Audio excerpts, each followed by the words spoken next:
ಭಾರತದಾಗ ಇದ್ದ ಪಾಕಿಸ್ತಾನಕ್ಕೆ ಜೈ ಅನ್ನೋ ಮಂದಿಗೆ ಏನ್ ಮಾಡ್ಬೇಕ್ರಿ? ಓವೈಸಿ ಸಾಹೇಬ್ರಿಗಾಗಿರೋ ಜ್ಞಾನೋದಯ ಎಲ್ಲಾ ಮುಸ್ಲಿಂ ಸಮುದಾಯದವ್ರಿಗೆ ಆದ್ರ ಬಹಳ ಚಲೋ ನೋಡ್ರಿ. आधा घंटा पीछे नहीं है, वो आधी सदी भारत से पीछे है. अखंड भारत अಲ್ಲ अखंड इस्लाम भारत ಮಾಡಕ ಹೊಂಟ ನೀವ. अखंड भारत बोलते हैं, हम अखंड भारत बनाएंगे अखंड भारत. ಇವನಿಗೆ ಹೊಡೆದ ಪಾಕಿಸ್ತಾನಕ್ಕೆ ಓಡಿಸೋ ಕೆಲಸ ಮುಸ್ಲಿಮ್ರಿಂದ ಆಗಬೇಕು. ಹಿಂದೂಗಳು ಎಚ್ಚೆತ್ಕೊಂಡು ಬಹಳ ದಿನ ಆಗೈತಿ, ಮುಸ್ಲಿಮ್ರು ಎಚ್ಚೆತ್ಕೊಳ್ಳೋ ಕಾಲ ಈಗ ಬಂದೈತಿ. ನಮಸ್ಕಾರ ರೀ. ನಮ್ಮೊಳಗ ಇರೋ ಪಾಕಿಸ್ತಾನಿ ಮನಸ್ಥಿತಿಗಳು ಒಂದೊಂದ ಹೊರಗೆ ಬರಾಕತ್ತಾವ. ಪಾಕಿಸ್ತಾನ ಮೇಲಿಂದ ಪ್ರೀತಿ ಎಷ್ಟೈತಂದ್ರ ಉಕ್ಕಿ ಹರಿಯಾಕತ್ತೈತಿ. ಪಾಕಿಸ್ತಾನ ಧ್ವಜ ತುಳಿಯೋದು ಬಿಡ್ರಿ, ಅದನ್ನ ನೆಲದ ಮೇಲೆ ಹಾಕಿದ್ರ ತಗೊಂಡು ಕೂಸಿನ ಗತ್ಲೆ ಎತ್ಕೊಂಡು ಹೊಂಟಾರ. ಅಷ್ಟರ ಮಟ್ಟಿಗೆ ಪಾಕಿಸ್ತಾನದ ಮೇಲೆ ಪ್ರೀತಿ ವಾತ್ಸಲ್ಯ ಮಮತೆ ಉಕ್ಕಾತೈತಿ. ತಿನ್ನೋದು ಹಿಂದೂಸ್ತಾನ ಅನ್ನ, ಇರೋದು ಹಿಂದೂಸ್ತಾನದಾಗ, ಆದ್ರೆ ಇವ್ರಿಗೆ ಪ್ರೀತಿ ಪ್ರೇಮ ಭಕ್ತಿ ಇರೋದು ಪಾಕಿಸ್ತಾನದ ಮೇಲೆ. ಪಹಲ್ಗಾಮ್ ಅಟ್ಯಾಕ್ ಆದಾಗಿನಿಂದ ಇಂಥದ್ದು ಒಂದೊಂದ ಕಾಣಕತ್ತಾವ. ಈ ಅಟ್ಯಾಕ್ ಯಾಕಾತು, ಯಾರು ಮಾಡಿದ್ರು, ಯಾವ ಉದ್ದೇಶದಿಂದ ಮಾಡಿದ್ರು, ಇದಕ್ಕೆ ತಿರುಗಿಸಿ ಯುದ್ಧ ಮಾಡ್ಬೇಕಾ ಬಿಡಬೇಕಾ ಅಂತ ಯೋಚನೆಗಳು ನಡೆಯಾಕತ್ತಾವ. ವಾದ ವಿವಾದಗಳೆಲ್ಲ ನಡೆಯಾಕತ್ತಾವ.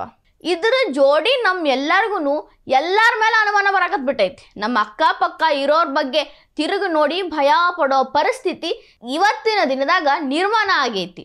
ಈಗ ಒಂದು ವಿಡಿಯೋ ತೋರಿಸ್ತೀನ್ರಿ. ಆ ವಿಡಿಯೋದಾಗ ಒಬ್ಬ ಮನುಷ್ಯ ಅದಾನ, ಮುಸ್ಲಿಂ ವ್ಯಕ್ತಿ. ಅವ ಒಂದು ಕನಸು ಕಾಣ್ತಾನೆ, ಅಖಂಡ ಭಾರತ ಮಾಡ್ಬೇಕಂತ.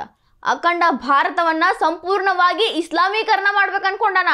ಇಡೀ ದೇಶ ಎಲ್ಲಾನು ಇಸ್ಲಾಂಮಯ ಆಗೈತಿ, ಭಾರತ ಒಂದು ಉಳಿದೈತಿ, ಅದನ್ನೂ ಮಾಡ್ತೀವಿ, ಯುದ್ಧ ಮಾಡ್ತೀವಿ, ದೊಂಬಿ ಹುಟ್ಟಿಸ್ತೀವಿ, ಎಲ್ಲ ಕಡೆ ಗಲಭೆ ಹುಟ್ಟಿಸಿ ಸಾಯಿಸ್ಬಿಡ್ತೀವಿ, ನಮ್ಮ ರಾಜ್ಯ ನಮ್ಮ ದೇಶ ನಮ್ಮ ಪ್ರಪಂಚ ಮಾಡ್ಕೊತೀವಿ ಅಂತ ವಿಲನ್ಗತ್ಲೆ ಹೇಳ್ಯಾನ. ಅವನ ನೋಡಿದ್ರ ಭಯ ಆಕೈತಿ. ನನ್ನ ಭವ್ಯ ಭಾರತ ಮುಂದೆ ಹೆಂಗಪ್ಪ ಅನ್ನೋ ಅಂಜಿಕೆ ಕಾಡ್ತೈತಿ. ಅವನ ಅಗ್ರೆಸಿವ್ ಸ್ಪೀಚ್ ಒಂದ್ಸಲ ನೋಡ್ಬಿಡ್ರಿ. अखंड भारत बोलते हैं, हम अखंड भारत बनाएंगे अखंड भारत. अखंड भारत में कितनी मुस्लिम कंट्री आती हैं? ये देश मुस्लिम राष्ट्र हो जाएगा. हमारी सेना ज्यादा हो जाएगी, बम हमारे पास ज्यादा होंगे, सब कुछ हमारे पास होगा. ये किस तरह अखंड भारत बना लेंगे? अबे तो लड़ाई दंगे हो, फिर ज्यादा बढ़ जाएंगे. बांग्लादेश में किया ऐसा करोगे? पूरी दुनिया में यार नहीं होगा. फिर दंगे दुनिया में करोगे दंगे? भाई नाम क्या आपका? भाई सुनो, भाई नाम क्या आपका? दंगे की बात सुनो भाई, जब सरहदें खुल जाएंगी आप उसमें एक दूसरे से मिल जाएंगे, हो जाएंगे. भाई भाई नहीं कसाई हो जाएंगे. भाई भाई खुद का सही भाई. भाई भाई नहीं होंगे, कसाई हो जाएंगे. तालिबान नहीं आ जाएंगे, पाकिस्तान नहीं आ जाएंगे, बांग्लादेश. भैया ಈ ಮನುಷ್ಯನ ಮಾತು ಕೇಳಿಸ್ಕೊಂಡಿಲ್ರಿ. ಇದನ್ನ ಕೇಳಿಸ್ಕೊಂಡ ಮ್ಯಾಲ ಭಾರತದ ನಿಜವಾದ ಭಾರತೀಯ ಮುಸ್ಲಿಮ್ರು ಎಚ್ಚೆತ್ಕೋಬೇಕು. ನಮ್ಮ ನಡಬರ್ಕ ನಮ್ಮ ಹೆಸರು ಹಾಳು ಮಾಡಕ್ ಇಂಥವ್ರು ಅದಾರಂತ ಅವನ್ನ ಹೊರಗೆ ಓಡಿಸ್ಬೇಕು. ಇಲ್ಲಾಂದ್ರ ಎಲ್ಲಾ ಮುಸ್ಲಿಮರ ಮೇಲೆ ಅನುಮಾನ ಬರೋದು ಬಹಳ ಸಹಜ ಐತ್ರಿ. ಎಷ್ಟು ಜಲ್ದಿ ಮುಸ್ಲಿಮರು ಎಚ್ಚೆತ್ಕೋತಾರೋ, ನಾವು ಭಾರತೀಯ ಮುಸ್ಲಿಮರು ನಮ್ಮ ಭಾರತ ನಮಗ ಶ್ರೇಷ್ಠ ಅಂತ ಅನ್ಕೋತಾರೋ ಅವಾಗ ಇಂಥವ್ರ ಸಂಖ್ಯೆ ಕಡಿಮೆ ಆಗ್ತೈತಿ.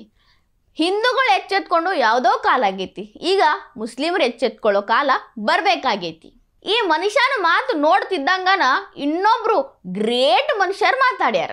ಓವೈಸಿ ಸಾಹೇಬ್ರು ಏನೋ ಹೇಳಕತ್ತಾರ, ಅವ್ರಿಗೆ ಜ್ಞಾನೋದಯ ಆದಂಗ ಕಾಣಿಸ್ತೈತಿ. ಭಾರತದ ಪರವಾಗಿ ಮಾತಾಡ್ಕೋತ ಪಾಕಿಸ್ತಾನ್ಗ ಬೈಯಾಕತ್ತಾರ. ಇವ್ರ ಮಾತನ್ನ ಎಷ್ಟು % ನಂಬಬೇಕೋ ಬಿಡ್ಬೇಕೋ ನನಗೆ ಗೊತ್ತಿಲ್ಲ. ಆದ್ರೆ ಮಾತಾಡೋದ್ ನೋಡಿದ್ರ ಹೌದಪ್ಪ ಮನುಷ್ಯ ಏನೋ ಚಲೋ ಮಾತಾಡತ್ರ ಅನ್ಸಾಕತ್ತೈತಿ. और जो लोग आज पाकिस्तान में बैठकर बकवास करते हैं, मैं उनसे कहना चाह रहा हूं कि आप भारत से आपका वक्त आधे घंटे पीछे है. अब जैसा यहाँ 6:15 हो रहे हैं, वहां पर 6:45 हो रहे हैं. मौरो आधा घंटा पीछे नहीं है, वो आधी सदी भारत से पीछे है. ಓವೈಸಿ ಸಾಹೇಬ್ರು ಹೇಳಿದ್ರು ಪಾಕಿಸ್ತಾನ ಅರ್ಧ ತಾಸು ನಮ್ಮ ಭಾರತದಕ್ಕಿಂತ ಹಿಂದೈತಿ. ಅರ್ಧ ತಾಸು ಅಷ್ಟ ಅಲ್ಲ, ಅದು ಎಷ್ಟೋ % ಹಿಂದೆ ಉಳ್ದೈತಿ. ಭಾರತ ಬಹಳ ಮುಂದೆ ಹೋಗೈತಿ. ಅದ್ರ ಜೋಡಿ ಏನು ನೀವು ವೈರತ್ವ ಕಟ್ಕೊಂತೀರಿ, ನಿಮ್ಮ ಕಡೆ ಏನು ನೀಗತೈತಿ ಅಂತ ಕೇಳ್ಯಾರ. ಚಲೋ ರೀ, ಇವತ್ತಿನ ಒಳ್ಳೆ ಸುದ್ದಿ, ನನಗಂತೂ ಬಹಳ ಖುಷಿ ತಂದಿರುವಂಥ ಸುದ್ದಿ. ಯಾಕಂದ್ರೆ ಓವೈಸಿ ಸಾಹೇಬ್ರು ಹಿಂಗೆಲ್ಲ ಮಾತಾಡೋದು ಭಾಳ ಅಂದ್ರೆ ಭಾಳ ರೇರ್. ಅದ್ರಾಗೂ ಮಾತಾಡ್ಯಾರ, ಖುಷಿ ಪಡೋನು. ಇವತ್ತಿನ ದಿನ ನಾವೆಲ್ಲ ಸಂಭ್ರಮ ಪಟ್ರು ತಪ್ಪಿಲ್ಲ.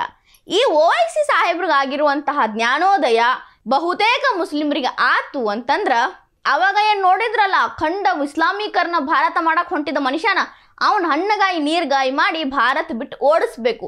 ಭಾರತ್ ಮಾತಾ ಕಿ ಜೈ ಅನ್ನೋ ಶಬ್ದನ ಹಿಂದೂ ಮುಸ್ಲಿಂ ಎಲ್ಲರೂ ಏಕತೆಯಿಂದ ಹೇಳಬೇಕು. ಮುಸ್ಲಿಂ ಸಮುದಾಯದ ಮೇಲೆ ಬೆಳೆದಿರೋ ಅನುಮಾನ ನೆಲ ಸಮ ಆಗಬೇಕು. ಹಂಗಾದ್ರ OIC ಗತ್ಲೆ ಎಲ್ಲ ಮುಸ್ಲಿಮ್ರಿಗೂ ಜ್ಞಾನೋದಯ ಆಗಬೇಕು ನೋಡ್ರಿ. ಈ ವಿಡಿಯೋ ನಿಮಗೆ ಇಷ್ಟ ಆಗಿದ್ರೆ ಲೈಕ್ ಮಾಡ್ರಿ, ಶೇರ್ ಮಾಡ್ರಿ, ಕಮೆಂಟ್ ಮಾಡ್ರಿ. ಇನ್ನೂ ಇಂಥವು ಹೆಚ್ಚಿನ ವಿಡಿಯೋ ನೋಡಕ ಹೊಸ ದಿಗಂತ ಡಿಜಿಟಲ್ ಚಾನೆಲ್ಗೆ ಸಬ್ಸ್ಕ್ರೈಬ್ ಆಗ್ರಿ.